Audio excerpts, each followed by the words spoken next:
遠吠え下駄の音きしむめて歩く闇 Hello everybody and welcome to Amphlett Reviews, back with another Japanese basically recommendation kind of video essentially. This won't be a review necessarily, just a more kind of loose thoughts and opinions on these two movies that I recently checked out, and to kind of get a bit more exposure to kind of Japanese cinema, which I've been slowly trying to do recently, trying to at least watch one Japanese film per week, get into more of the samurai movie, Japanese directors, and to kind of get a flavour and idea of what I'm liking, what I'm enjoying going forward. And so far, I'm liking what I've got. I'm liking what I'm receiving. And one that I've been putting off for quite some time that I've had in the collection is the Lady Snowblood double pack from the Criterion edition. This is a really good set. I don't know if this is out of print now. There is a UK edition Arrow version, which I believe is an old scan, but just have all of the extras, but I believe that's also out of print. So quite a difficult film to kind of track down and get, but if you can find the Criterion version, definitely is the best one in terms of the new transfers, new 2K transfers, and it has a really cool extra from the same creator as the Lone Wolf and Cub series, which if you watch my video on that, I absolutely love those movies.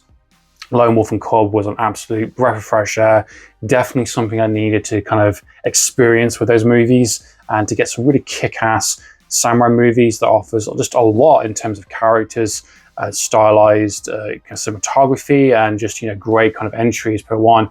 This is a very short-lived one. It's from the same creator, adaptation into a movie series, and you got two entries: Lady Snowblood 1 and Lady Snowblood Love Song of Vengeance, which is a very, very different film. We have Meiko Kaji in the film, which is our main leading character. She's playing Lady Snowblood, which is known for the female Prisoner Scorpio series, which I absolutely loved her in these movies. Again, similar to kind of like Lone Wolf and Cub, at least with the first two, are masterpieces, are absolutely phenomenal movies, really impressive in terms of her performance, to her character, just stealing every single scene and having such a great movie on top of it that has a point to say, and it makes sense to kind of transition into a ultimate badass as she is in this one, is great. The first Lady Snowblood film was released in 1973. It's a very short film, only an hour and a half, and similar to Lone Wolf and Cub, the character has a very rich kind of origin story. A character that basically was, her mother was basically assaulted and her husband was killed. She was pregnant, deliberately got pregnant while being in prison for like a life sentence, essentially, basically being wronged, and basically very angry and very pissed off, essentially. And she basically managed to get a kid, her daughter. She wanted a son initially, and she gave birth into the prison on a snowy day, and basically passed down her vengeance onto her daughter. When one of her prisoner friends got released, she basically took the daughter with her and basically got her trained into this kind of mad kind of priest kind of character, basically trained her from all the way from a kid all the way up to basically an adult, and teach her all the ways to basically go past your emotions, past your fear, past your kind of anxiety, learn the skill sets, because you're going to face a great obstacle in your vengeance.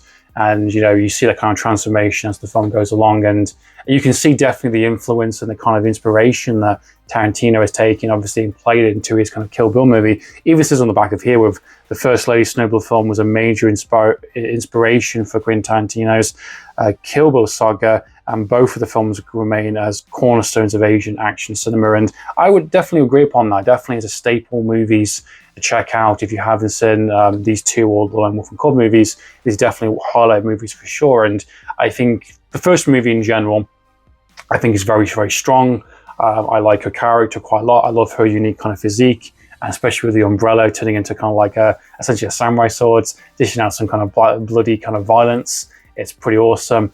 I like, the individual kind of people that were responsible for her kind of parents' death, and she's going to track them down. This kind of like almost like 20-year vengeance, essentially, kind of this burden on her shoulders, knowing nothing more apart from that, essentially, and kind of tracking down each one, finding who's responsible, and then dishing out some pretty kick-ass violence. I like the kind of the social aspect to this film as well. This idea of the age of the samurai is kind of going to more of a machine-based, kind of more kind of imperial kind of nature that kind of Japanese were turning into during that time. which is quite interesting. You know, putting down the samurai sword and picking up more of a rifle, machinery, tanks, kind of, you know, arsenal, a very different kind of age in terms of where Japanese were heading. And I like that as a kind of a social kind of backdrop, especially one of our main bad guys actually kind of supplying weaponry to the government, you know, being this kind of one of the most worst kind of people in that kind of gang that basically wronged parents, being someone who now has power and status within the government, working outside the government to supply kind of, you know, weaponry. I find that quite fascinating, quite interesting. Supporting cast is great. The only thing I would say negative about the first film is just some of the pacing is a little bit off. Even if it's an hour and a half movie, it's a little bit kind of awkward in places. You know, some of the pacing could have been a little tighter. You could have shortened the scene down a little bit more. But ultimately, the point of the film, the execution, and the awesome ending is great. I think it's a really, really solid first film, really strong. The second film was released within 1 year of it, which is called Lady Snowblood and the Love Song of Vengeance. It's a very different film. I wouldn't say it's as good as the first one, but I still pretty enjoyed it. You know, it's a very different movie. She's basically on the run. She's a wanted criminal after killing a lot of people in the first one. And eventually she gets captured, sentenced to death row. Someone basically breaks her out and gives her an opportunity. They say, hey, look, we'll place you undercover for this kind of resistance group, and we want you to pour back and then maybe eventually kind of kill this person. She gets invested in this kind of, you know, bigger political kind of movement that's going on. It's less about her, more about this kind of bigger change that's happening within Japan, and you've kind of got two rival kind of factions. It's a kind of like her character in the middle. I think it's going to go one way or the other in terms of your expectations of the film, whether you enjoy what that film has to. I don't know if it's an appropriate sequel. If you're expecting her to do the same stuff again in terms of her being a badass and her killing the people, you do get it. You don't get it as often or frequent, and I don't think she's even the main character in the film, which is a bit strange. She's more of a character that's kind of, you know, being told a lot of what's going on in terms of the political side of these kind of fractions through her. So she's our kind of our audience member, and then we get to experience what she's feeling and what she's going through in terms of these kind of actions that have been taking place. And, you know, she definitely delivers some goods for sure in terms of actions and the performance. I do like that aspect. I do like the change of pace. I think it's a very different film compared to the first one.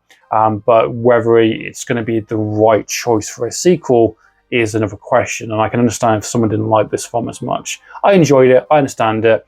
You know, there's no more movies after this. This was it. Which is a bit of a shame, because I would like to have seen at least one more entry to kind of maybe cap it off with a trilogy, maybe kind of put a closing lid of where this character is going to go in terms of, you know, another situation that you can be in. But in terms of a sequel, did a good job. I enjoyed it. It's a good, kind of a cool double bill. So yeah, I would definitely recommend both. That's my thoughts and opinions on the Lady Snowblood kind of mini-series, the 1 and 2, double bill on the Criterion edition. Definitely recommend picking this one up, guys, if you like the Lone Wolf and Cub movies. Your thoughts and opinions, please comment down below. So in the meantime, guys, for reviews, signing out.